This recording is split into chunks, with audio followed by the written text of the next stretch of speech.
নমস্কাৰ বন্ধুসকল Assam exam preparation চেনেললৈ আপোনালোক সকলোকে স্বাগতম জনাইছোঁ।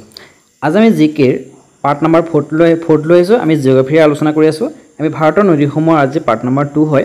আমি ভাৰতৰ নদীসমূহৰ বিষয়ে ডিটেইলছ আলোচনা কৰি আছোঁ আৰু এই যিখিনি আলোচনা কৰিম আমি ভাৰতৰ নদীসমূহৰ ভিতৰত সেই কুৱেশ্যনৰ লগতে আমি তাৰ বিভিন্ন ধৰণৰ পইণ্টখিনি আমি ডিছকাছ কৰি যাম আৰু লগতে এইখিনিৰ পৰা আপোনালোকে 100% পৰীক্ষাত কমন কুৱেশ্যন দেখা পাবই। অৰ্থাৎ যেনেদৰে আমাৰ ইয়াত দেখুৱাম সেই তেনেকুৱা ধৰণৰ কুৱেশ্যনে আপোনালোকে পৰীক্ষাত দেখা পাব। আৰু এইখিনি আপোনালোকে মেইনলি আমাৰ যি Assam direct recruitment exam grade 3 grade 4 Assam পুলিচৰ SI কনষ্টেবল SSC লগতে BEdৰ যি এন্ট্ৰেন্স আহি আছে বা তাৰ লগতে বিভিন্ন ধৰণৰ গভট এক্সামৰ কাৰণে আপোনালোকে এইখিনি চাব পাৰে। Question number 1 the largest brackish water lake in India is in the state of. ভাৰতৰ আটাইতকৈ ডাঙৰ লৱণযুক্ত পানীৰ হ্ৰদটো ক'ত আছে বা হ্ৰদটো কি? ইয়াৰ শুদ্ধ উত্তৰ যদি চাওঁ আমি অপশ্যন চি হ'ব উৰিষ্যা। এই ব্ৰেকিছ ৱাটাৰ লেক অৰ্থাৎ ভাৰততকৈ ডাঙৰ ব্ৰেকিছ ৱাটাৰ লেকটো ক'ত আছে? উৰিষ্যাত আছে আৰু এই লেকটোৰ নাম হৈছে Chilika lake. Okay, Chilika lake বা চিলিকা লেক বুলিও কয়। এতিয়া আমাৰ ব্ৰেকিছ ৱাটাৰ লেক মানে কি? ব্ৰেকিছ ৱাটাৰ লেক হৈছে লৱণযুক্ত পানী থকা এটা হ্ৰদ। অৰ্থাৎ আমাৰ কি হয় সাগৰৰ পানীত যেনেকৈ ইমান লৱণ থাকে সিমান নহয়, অৰ্থাৎ মিঠা পানী আৰু লৱণযুক্ত পানীৰ মিশ্ৰণ হৈ থাকে।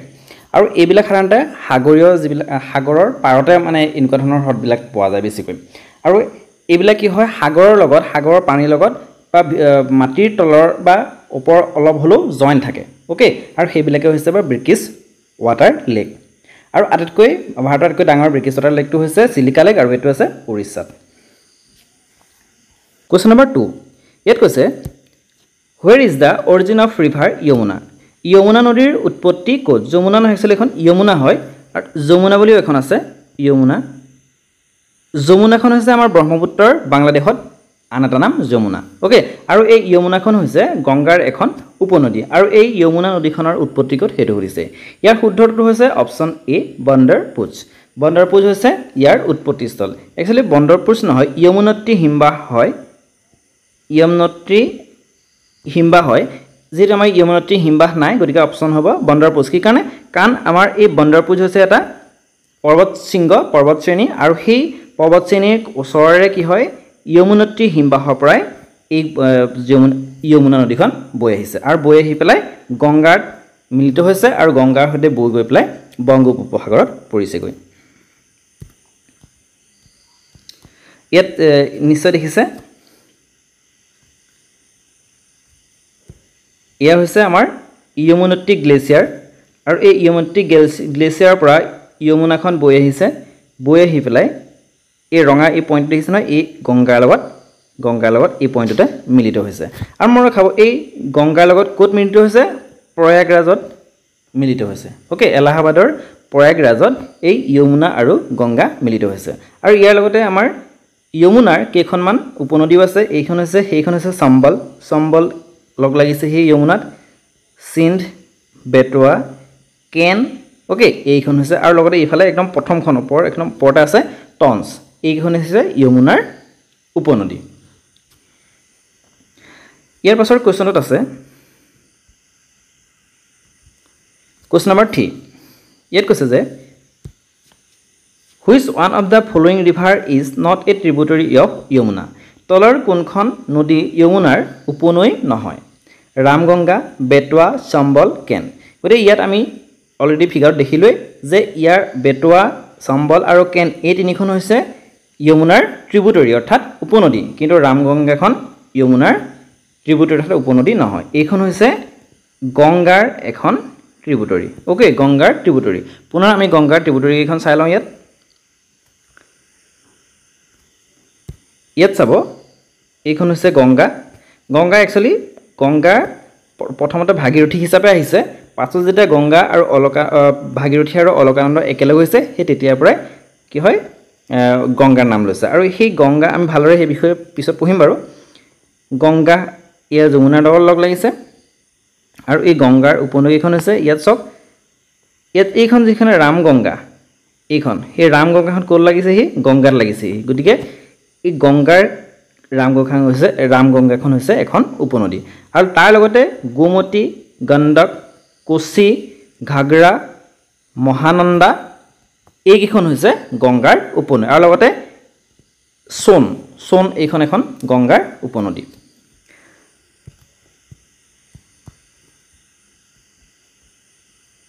গতিকে আমাৰ অপচন কোনটো হ'ব অপচন এ ৰামগংগা যমুনাৰ উপনৈ নহয় কোৱেশ্চন নম্বৰ 4 ইয়াত কৈছে on the bank of which of the following river is the famous temple of Badrinath situated তলৰ কোনখন নদীৰ পাৰত বদ্ৰীনাথৰ বিখ্যাত মন্দিৰটো অৱস্থিত এতিয়া এই বদ্ৰীনাথৰ ওচৰৰ পৰা কি হয় এখন নদী বৈ আহিছে আৰু সেই নদীখন প্ৰথমতে আমি চিত্ৰত চাই লওঁ আহক এতিয়া ইয়াত দেখিছে নিশ্চয় এয়া হৈছে বদ্ৰীনাথ ধাম আৰু সেই বদ্ৰীনাথ ধামৰ ওচৰৰ পৰাই কি হয় এই অলকানন্দা নদীখন বৈ আহিছে ওকে অলকানন্দা নদীখন বৈ আহিছে আৰু এই অলকানন্দা নদীখনত ধাৱলী গংগা লগ লাগিছে আৰু ধাৱলী গংগা য'ত লগ লাগিছে সেইখনক কোৱা হয় বিষ্ণুপ্ৰয়াগ আৰু এই অলকানন্দা বৈ অহাৰ পাছত যেতিয়া এই মন্দাকিনী নদীখন নন্দাকিনী নদীখন লগ লাগিছে সেইখনক কোৱা হয় নন্দপ্ৰয়াগ আৰু অলকানন্দাৰ লগত যেতিয়া আকৌ পিণ্ডাৰ গংগাখন লগ লাগিছে সেইখনক কোৱা হয় কৰ্ণপ্ৰয়াগ ওকে আৰু অলকানন্দাখন বৈ অহাৰ পাছত যেতিয়া কেদাৰনাথৰ ওচৰৰ পৰা মন্দাকিনী নদীখন বৈ আহিছে সেইখনক কোৱা হয় ৰুদ্ৰপ্ৰয়াগ আৰু অলকানন্দাখন মেইন হিচাপে বৈ আহি পেলাই যেতিয়া আমাৰ এই গংগোত্ৰী হিমবাহৰ পৰা গংগোত্ৰী গ্লেচিয়াৰ পৰা ভাগীৰথীখন বৈ আহি পেলাই লগ লাগিছে সেই দুইখন নদী সেইখনক কোৱা হয় দেৱপ্ৰয়াগ আৰু সেই দেৱপ্ৰয়াগৰ পাছৰ পৰাই তাৰ একেলগ হৈ পেলাই নাম লৈছে গংগা ওকে গতিকে আমাৰ কোৱেশ্চনত যি সুধিছে যে তলৰ কোনখন নদীৰ পাৰত বদ্ৰীনাথৰ বিখ্যাত মন্দিৰটো আছে গতিকে অপচন দেখিছে বদ্ৰীনাথৰ কি হয় বিখ্যাত মন্দিৰটো কোনখন নদীৰ পাৰত আছে অলকানন্দা গতিকে অপচন কোনটো হ'ব option A is the correct question number 5 ইয়াত কৈছে where does the Bhagirathi river originated Bhagirathi নদীৰ উৎপত্তি ক'ত বিষ্ণুপ্ৰয়াগ তপোবন গংগোত্ৰী গোমুখ ইয়াৰ শুদ্ধটো হৈছে অপচন ডি গোমুখ ভাগীৰথী নদীখন গোমুখৰ পৰা বৈ আহিছে ওকে এতিয়া আমি ইয়াত চাই লওঁ আহক ভালদৰে এইখন হৈছে ভাগীৰথী নদী আৰু সেইখন কি হয় গংগোত্ৰী গ্লেচিয়াৰ পৰা আহিছে কিন্তু গংগোত্ৰী গ্লেচিয়াৰ ওচৰৰে কি হয় গোমুখৰ পৰা গোমুখ অঞ্চল গংগোত্ৰী গ্লেচিয়াৰটো ক'ত আছে গোমুখত আছে আৰু সেই গোমুখ অঞ্চলটোৰ পৰাই কি হয় এই ভাগীৰথী নদীখন বৈ আহিছে যদি গ্লেচিয়াৰ নামটো কয় আমি ক'ব লাগিব গংগোত্ৰী গ্লেচিয়াৰ ওকে গতিকে ইয়াত যদি আমি শুদ্ধ উত্তৰ হিচাপে কওঁ অপচন ডি গোমুখ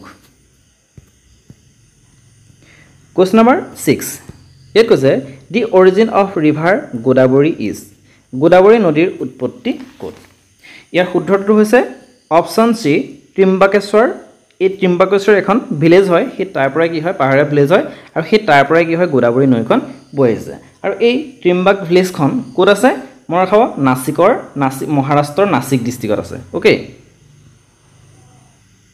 নাছিক মহাৰাষ্ট্ৰৰ নাছিক ডিষ্ট্ৰিক্টৰ এই ত্ৰিম্বকেশ্বৰ প্লেচটোৰ পৰাই কি হয় এই গোদাবৰী নদীখন বৈ আহিছে কোৱেশ্চন নম্বৰ 7 ইয়াত কৈছে Srisailam hydroelectric power plant is built on which river Srisailam জলবিদ্যুৎ শক্তি কেন্দ্ৰ কোনখন নদীত নিৰ্মাণ কৰা হৈছে Tungabhadra river Pennar river Krishna river Godavari river ইয়াৰ শুদ্ধটো হৈছে অপচন চি কৃষ্ণা ৰিভাৰতে কি হয় এই শ্ৰীশৈলম জলবিদ্যুৎ শক্তি কেন্দ্ৰটো নিৰ্মাণ কৰি থকা হৈছে এটা এই শ্ৰীশৈলম হাইড্ৰইলেক্ট্ৰিক পাৱাৰ লগতে আমি আৰু কেইটামান জলবিদ্যুৎ শক্তিৰ বিষয়ে জানো আহক যে কোন কেইখন নদীত এই জলবিদ্যুৎ কেন্দ্ৰ নিৰ্মাণ কৰি থকা হৈছে আমাৰ ইয়াত আছে নিশ্চয় দেখিছে hydroelectric power plant river state Bhakra Nangal hydroelectric power বহুত ইম্পৰ্টেণ্ট হয় এইখন সুতলেজ ৰিভাৰত নিৰ্মাণ কৰি থকা হৈছে আৰু ক'ত হিমাচল প্ৰদেশত ওকে আৰু এই সুতলেজখন মই ৰাখাব সুতলেজখন কি আমাৰ ইণ্ডুছ ৰিভাৰৰ এখন ট্ৰিবিউটৰী হয় তেহৰী হাইড্ৰইলেক্ট্ৰিক পাৱাৰ আৰু এই ভাগীৰথী নদীৰ ওপৰত এই হাইড্ৰইলেক্ট্ৰিক পাৱাৰ প্ৰজেক্টটো বনাই থকা হৈছে আৰু এই ষ্টেট কোনখন উত্তৰাখণ্ড ওকে আৰু লগতে ভাগীৰথী নদীৰ ওপৰত তেহৰী ডাম বুলি এটা নদী বান্ধ আছে সেই নদী বান্ধটোক মই ৰাখাব এই ভাগীৰথী নদীৰ ওপৰতে বনোৱা আছে আৰু লগতে হীৰাকুদ হাইড্ৰইলেক্ট্ৰিক পাৱাৰ প্লেণ্ট ক'ত আছে মহানদীত আছে আৰু সেই মহানদীখন ক'ত আছে উৰিষ্যাত আৰু লগতে হীৰাকুদ ডাম বুলি এটা ডাম আছে অৰ্থাৎ বান্ধ আছে সেইটো ক'ত আছে উৰিষ্যাত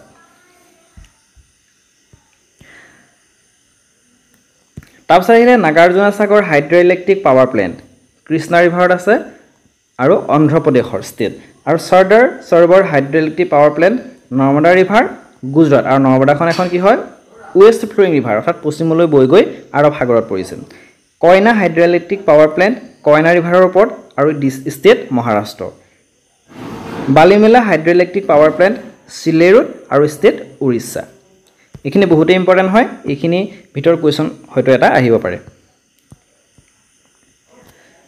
কুৱেশ্যন নম্বৰ 8 ইয়াত কৈছে ৰিভাৰ সুটলেজ এণ্টাৰ্ছ ইণ্ডিয়া থ্ৰু হুইচ পাছ সুটলেজ নদী কোনটো পাছৰ মাজেৰে ভাৰতৰ প্ৰৱেশ কৰিছে সুটলেজখন আমাৰ কি হয় হিমালয়ৰ পৰা বৈ আহিছে আৰু বৈ আহি পেলাই আমাৰ কি হয় কোনটো পাছত মাজেৰে ভাৰতৰ প্ৰৱেশ কৰিছে এটা পাছ মানে হৈছে কি আমাৰ যিখিনি পাহাৰীয়া পাহাৰ আছে সেই পাহাৰৰ যিবিলাক পথ পাহাৰলৈ যাবলৈ যিবিলাক পথ হয় সেইখিনি কি হয় পাছ বুলি জনা যায় ওকে আৰু ইয়াৰ এই সুটলেজ নদীখন কোনটো পাছৰ মাজেৰে পাৰ হৈ আহিছে অপশ্যন সি চিপকিলা পাছ ওকে চিপকিলা পাছৰ মাজেৰে বৈ আহিছে এটা এই জজিলা নাথুলা চিপকিলা এই পাছ কেইটানো ক'ত কোন কেইখন ৰাজ্যত আছে আমি তাক চাওঁ আহক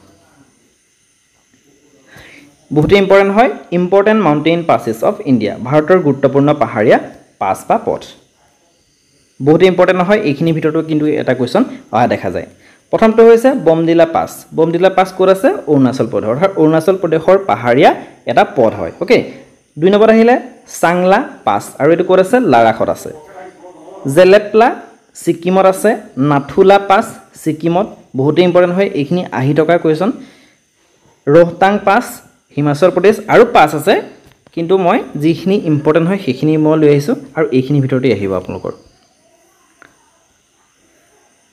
6 নম্বৰ আহিলে চেলা পাছ অৰুণাচল প্ৰদেশ চিপকিলা এটা যেটো আমি আলোচনা কৰিলো হিমাচল প্ৰদেশত আছে উমলিংলা পাছ লাৰাখত আৰু জজিলা পাছ লাৰাখত